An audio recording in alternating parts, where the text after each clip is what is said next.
l'université Alioune Diop à Bambey, au Sénégal, fut fondée en 2007 pour décentraliser l'enseignement supérieur et encourager les jeunes à rester dans les zones rurales. En 2012, un projet d'extension est lancé dont l'unité d'enseignement et de recherche constitue le site principal. On s'est aperçu que les Sénégalais faisaient beaucoup de vie sous les arbres. Donc il y a toute une vie sous les arbres. Alors ce qu'on a voulu, c'est créer un espace d'ombrage et de fraîcheur.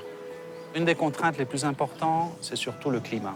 Pour gérer cette chaleur et arriver à un confort thermique à l'intérieur du bâtiment, on ne voulait surtout pas avoir recours à une climatisation.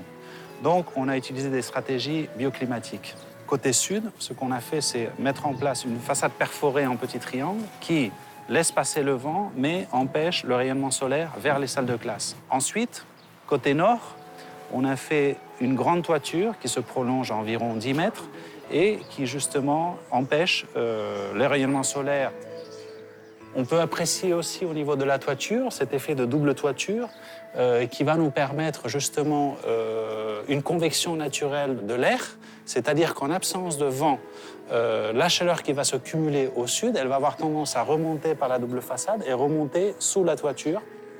Grâce à ce système de double toiture et double façade, on arrive à réduire la température extérieure de 40 à 25 degrés à l'intérieur. Pour les eaux pluviales, les bassins ont été vraiment surdimensionnés pour recueillir toutes les eaux pendant un orage. Donc cette eau va arriver vers les bassins, elle va filtrer naturellement dans le terrain et elle va permettre le développement d'une végétation naturelle et plutôt sauvage.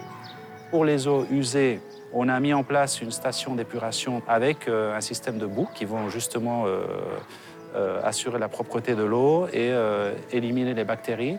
Donc avec ces deux systèmes, on arrive à avoir une récupération des eaux complètement autonome et très écologique.